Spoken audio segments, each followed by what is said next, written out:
Et bonjour, heureux de vous retrouver pour ce Facebook Live et donc vous pourrez revoir en replay sur Facebook, sur YouTube et l'écouter aussi en podcast sur les chaînes de podcast classiques. Donc ce soir on voit les plantes qui accompagnent le renouveau intérieur. Donc j'ai pensé à ça parce que c'est rigolo, moi ces sujets de live je les prévois des mois à l'avance, voire des fois un an à l'avance. Et donc là, ce mois-ci, je me disais, mais c'est quoi déjà le sujet du live? Et j'ai vu ces plantes-là, enfin ce sujet-là, et je me suis dit, mais c'est vrai, j'avais dû penser ça pour le printemps. Et ce qui est rigolo, je vous en ai peut-être déjà parlé, mais on écrit avec Fabienne, notre formatrice en hydrolathérapie, en phytothérapie chez Myrtea Formation. On est en train d'écrire un livre sur les hydrolats parce que c'est notre en fait c'est la grande passion de Fabienne à la base et moi j'aimais beaucoup les hydrolats, c'était vraiment quelque chose qui me plaisait beaucoup et l'idée d'écrire ce livre avec Fabienne c'était vraiment un élan comme ça d'amitié du cœur, un projet qui a un sens. Et en fait plus ça va plus je me rends compte que les hydrolats c'est vraiment extraordinaire, c'est-à-dire je m'attendais pas à ce que ce soit aussi spectaculaire que ça, les effets qu'on pouvait rencontrer avec et le cadeau qu'ils étaient pour nous dans nos vies. Et donc je dis ça parce que le sujet de ce live ce soir, il y a une plante vraiment qu'on a découvert, enfin dont on a fait la monographie récemment avec Fabienne, et qui est extraordinaire pour ça. Alors là j'en ai une dans la main, donc je vais vous en parler, mais un peu plus tard. Déjà, pour les plantes qui accompagnent le renouveau, moi je pense dans ce genre de cas-là, je pense à quelque chose de l'ordre de la transition dans la vie, d'aller on a tous des moments où on doit aller de quelque chose à quelque chose de nouveau. On doit changer, on doit laisser le vieux derrière et aller embrasser le nouveau. On doit rester parfaitement bien centré et aligné dans notre conscience, en présence avec soi-même, avec notre ressenti. Et donc j'ai pensé à au moins 2 ou 3 plantes pour ça qui sont extraordinaires. Donc la première, c'est un grand classique, c'est le cyprès, Cupressus sempervirens, que vous pouvez prendre aussi bien en hydrolat que en méditation de factif. Alors évidemment, les hydrolats, comme d'habitude, la cure, c'est 1 cuillère à soupe par jour dans 1 litre d'eau chaude, entre 50 et 60 degrés l'eau, que l'on boit tout au long de la journée. Et à chaque fois qu'on prend une gorgée, c'est bien de le faire en pleine conscience, en pleine présence de ce que l'on fait. Ensuite, l'huile essentielle, c'est à utiliser donc en méditation factive. Alors, soit vous avez une approche de méditation déjà à vous, et donc à ce moment-là, je ne vais pas vous demander d'en changer. Simplement, vous vous mettez en présence avec cette huile dans la pièce, parce que les parfums, en jouant sur un des biais, on va dire, sur lesquels ça fonctionne, en venant jouer sur votre cerveau limbique, vont venir mettre en mouvement ces émotions. Et dans cet état de présence que vous atteignez avec la méditation, vous allez pouvoir beaucoup plus facilement embrasser et laisser l'émotion s'écouler. D'ailleurs, petit aparté avec les émotions, j'ai un petit témoignage pour vous dire que les émotions ne sont pas forcément souffrantes. Ce qu'on appelle les émotions négatives, déjà il n'y a pas d'émotions négatives ou positives, c'est vraiment un jugement humain. Mais par exemple récemment j'ai expérimenté une grosse douleur, une grosse peine, une grosse tristesse. Et donc, pour vous dire, mon chat que vous avez déjà vu sur des lives, il est mort d'une maladie qu'aucun des vétérinaires qui l'a vu n'a su identifier. Ça allait très vite, ça a été très très difficile pour moi. Mais le jour de sa mort, il y avait étrangement énormément de paix en moi qui prenait beaucoup d'espace. Et j'ai pu expérimenter le fait d'être profondément triste et de pleurer, d'être vraiment là-dedans, mais avec cette paix, cet espace qu'il y avait autour. Et en fait, ma conscience et ce que j'étais était l'espace qui permettait à l'émotion de s'écouler, mais j'étais pas l'émotion. Et donc, tout ça pour vous dire il est totalement possible d'être triste sans souffrir. Parce qu'en fait, ce jour-là, je ne peux pas dire que j'ai souffert. Je peux dire que j'étais très triste, mais la souffrance, en fait, c'est elle naît quand on s'oppose à ce qui est. Quand il y a quelque chose qui est devant nous, qui se présente à nous, que ce soit à l'intérieur, moi j'aime bien associer les émotions, comme beaucoup d'ailleurs, à la météo, c'est-à-dire il pleut, c'est juste ça. Par contre, il pleut et je suis pas content, je suis pas d'accord, là je souffre, parce que je m'oppose à ce qui est. D'ailleurs, en ce moment, il pleut. Et à l'intérieur, pareil, il pleut, il y a de la tristesse, comme ce que j'ai connu là tout récemment. C'est comme ça. C'est une émotion et quelque chose qui me traverse. Il pleut à l'intérieur, donc je suis triste et je ne suis pas content. D'ailleurs, je ne dis pas je suis triste, il y a de la tristesse en moi, mais je ne suis pas content. Là, je m'oppose et là naît la souffrance. Bon, c'était un petit aparté. La deuxième grande plante qui nous aide dans ces moments de transition de vie, d'aller vers quelque chose de nouveau, c'est une plante qui est très connue, qui s'appelle la pruche, Tsuga canadensis. Et même chose que vous pouvez employer en cure d'hydrolat ou en méditation olfactive. La troisième, un grand classique dont je vous ai parlé très très souvent, mais c'est dur de ne pas en parler dans ce genre de cas-là, c'est évidemment le nard indien. Le nard de l'Himalaya, on va dire plus précisément, donc Nardostakis jatamansi, donc aussi bien en hydrolat, aussi qu'en huile essentielle.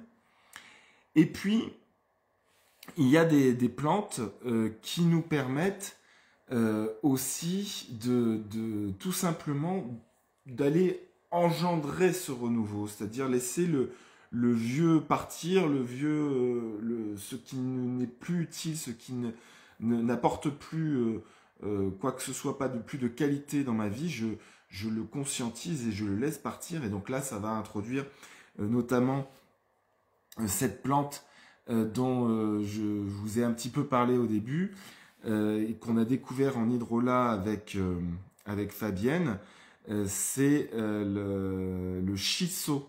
Donc c'est Peria frutescens, c'est une plante de la famille des Lamiacées, ça ressemble un petit peu à un basilic si vous voulez. C'est vraiment une très très belle rencontre, c'est quelque chose de très particulier. Alors la plante, tout simplement sur un plan purement physique, c'est une grande plante dépurative. Donc c'est une plante qui est justement parfaite pour par exemple la cure de printemps, à faire en cure d'hydrolat. Donc une cuillère à soupe par jour dans un litre d'eau chaude, mais pas brûlante, hein, je précise toujours, entre 50 et 60 degrés, pas plus de 60 surtout. Hein. Donc une cuillère à soupe dans un litre d'eau chaude à boire tout au long de la journée, dans la cure d'hydrolat. Alors on peut l'associer avec d'autres huiles. Dans la cure d'hydrolat, elle ira très bien avec une autre dont je vous parle aussi souvent et que vous savez que j'aime beaucoup, c'est Angelica arcangelica, l'angélique racine. Et dans la cure d'hydrolat, elle pourra très bien aller aussi avec, donc c'est toujours bien de les mettre plutôt par 3, et elle pourra très bien aller aussi avec des hydrolats de type carotte, donc Docus carota, Romarin verbenone, Rosmarinus officinalis, c'était verbenone. Voilà, vous regardez, vous choisissez. Mais shiso, donc non seulement elle a cette action donc puissante, dépurative, donc aussi bien digestive, hépatique et un peu de tous les émonctoires, c'est aussi une bonne plante qui facilite la respiration, qui est indiquée d'ailleurs pour les personnes qui font des allergies saisonnières. Et puis, ce qu'on a découvert avec Fabienne en prenant... bonjour Nicole. En prenant cet hydrolat donc en conscience, alors comment on fait tout simplement, c'est que on s'assoit avec Fabienne, on ferme les yeux et puis on est juste... Alors c'est hyper simple, hein. En fait, c'est tellement simple que c'en est dérangeant un peu pour le mental qui, lui, si c'est compliqué, c'est que c'est pas vraiment la vie. Si c'est compliqué, c'est mental. Donc, ce qu'on fait, nous, c'est tellement simple que c'en est troublant. C'est-à-dire, juste, on ferme les yeux et qu'est-ce qui est vivant en moi? Comment ça se passe en moi? Quelles sont les sensations qui viennent? Je prends conscience de tout ce qui est vivant dans mon ventre, dans ma poitrine, dans mon cœur, dans mon mental, etc. Donc voilà. Et ensuite, on boit donc une petite gorgée de l'hydrolat et on regarde ce qui se passe. On prend vraiment le temps et elle a une autre petite gorgée, ainsi de suite. Et on voit et on fait la synthèse de ce qui est venu, elle et moi. Bon, et puis évidemment, il y a aussi tout ce qu'elle a tout ce qu'on a donc dans notre parcours déjà rencontré avec cet hydre-là, puis les personnes à qui on l'a conseillé, donc on a pas mal d'infos déjà là-dessus. Mais on aime bien le redécouvrir vraiment, mais comme si jamais on ne l'avait rencontré. Et donc ce Shiso, eh ben, il y a vraiment quelque chose de puissant, d'un mouvement qui vient de bas en haut comme ça, et qui vient nous présenter, voilà, donc voilà tel schéma, et qui nous offre la possibilité de conscientiser que ça ne nous est pas utile en fait, que ça n'apporte rien, aucune qualité à notre vie, voire même que ça nous enlève de la liberté, et donc de lâcher ça, vraiment de conscientiser, de dire mais en fait j'en ai plus besoin, et de le laisser aller. Et ça se fait vraiment comme ça, de manière, alors avec beaucoup de bienveillance, mais vraiment une grande puissance. Donc Shiso, c'est parfait pour prendre conscience de ces schémas limitants, de ces schémas répétitifs, et de simplement les lâcher, les abandonner.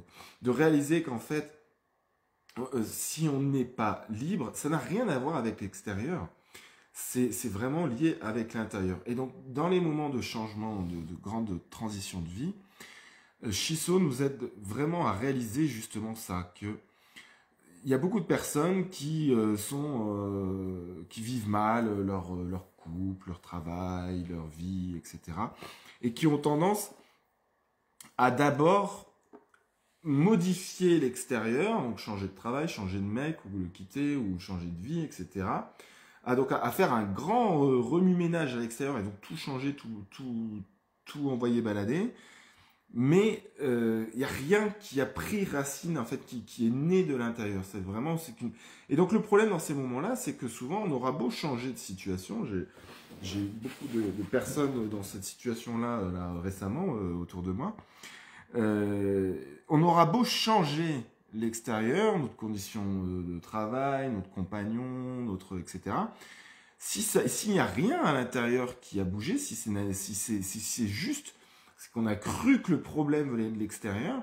Alors évidemment, attention, il y a des situations où les personnes sont dans des situations vraiment même presque dangereuses pour elles. C'est normal qu'elles se retirent. Attention, évidemment que je ne vais pas généraliser sur tous les cas.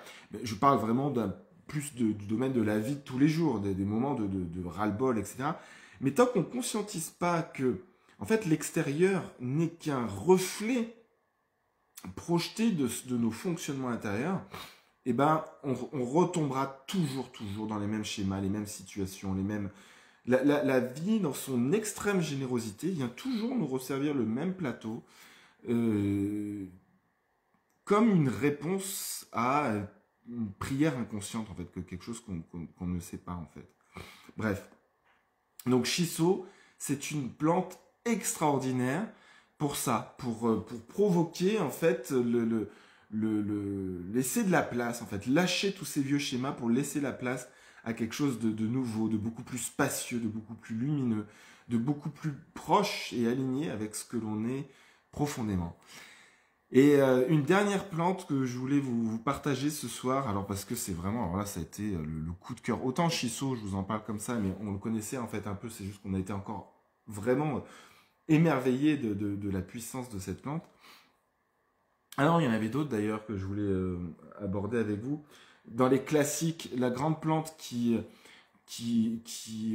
nettoie le brouillard mental, l'illusion de l'ego, c'est évidemment Encens, au Liban, Boswellia carteri. Donc ça, c'est très bien quand on a besoin de renouveau intérieur, mais instantané, de faire une méditation ou les deux, hein, c'est possible, de boire une gorgée d'eau chaude avec un peu d'hydrolat d'au Liban. Donc ça, c'est très bien pour avoir ce renouveau intérieur instantané. Et une autre extraordinaire, donc c'est un hydrolat. Alors je vous le partage comme étant quelque chose que j'ai vécu comme ça. Sachez que cet hydrolat en France n'est pas reconnu pour être alimentaire, même si dans mon expérience, etc., enfin, il n'a aucune toxicité particulière, mais je ne fais que partager mon avis et ce que j'ai vécu avec. Mais c'est l'hydrolat d'Artemisia annua, l'armoise annuelle. Et cet hydrolat, il est extraordinaire pour vous plonger dans un état de présence instantanée. Par exemple, les personnes qui ont du mal à méditer, c'est un hydrolat qui vous amène immédiatement dans un état de présence focus et dans un alignement immédiat de tout ce qui vient du cœur et tout ce qui vient de la tête. Les deux se remettent en synergie ensemble. Vraiment extraordinaire, très très puissant. Donc ça a été une grande découverte pour Fabienne et moi aussi tout récemment. Et donc je voulais vous partager ça dès qu'il y a des décisions à prendre dans la vie qui ont besoin d'être alignées cœur et esprit. Artemisia annua, donc en hydrolat. Sachez que les hydrolats, vous pouvez les diffuser aussi. Hein. C'est totalement possible dans les diffuseurs brumisateurs. Par exemple, chez Oshadi, on a les diffuseurs Aromaspa, donc ils sont parfaits pour diffuser les hydrolats, ils sont conçus pour. Et c'est pour créer une ambiance émotionnelle, spirituelle, de conscience dans une pièce. Un hydrolat, en fait, c'est vraiment très très puissant. C'est pas comme les huiles essentielles, évidemment, mais c'est beaucoup plus subtil. Et ça vient modifier votre terrain de conscience, on va dire, quelque part, assez rapidement. Donc voilà, c'était pour le plaisir de vous partager ça. Tous ces hydrolats, ces plantes, si vous le voulez, vous les retrouvez. Alors aussi bien, on a les monographies qui existent sur le site de Myrtea Formation, et puis vous les retrouvez sur le site d'Oshadi. Vous avez 15% de réduction sur les produits Oshadi ou sur les formations Myrtea avec le code KINGJODI. Le prochain live, je ne sais plus, il est en avril. Si vous avez des questions entre-temps, il ne faut pas hésiter à les poser.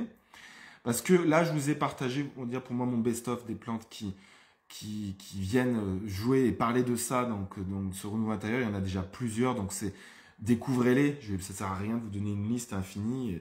Je pense que j'ai déjà bien partagé. Donc le prochain live en avril, vous avez les dates sur Facebook, ou vous avez les dates dans les parties actualités du site Myrtea Formation, du site Oshadi France. Vous retrouvez aussi les lives de Latifa qui fait des lives sur la réflexologie, donc chez les pages de Myrtea Formation. Et en attendant, en tout cas, je vous souhaite un très beau printemps, un très bon renouveau intérieur. Je vous embrasse très très fort et je vous dis à très bientôt. Ciao!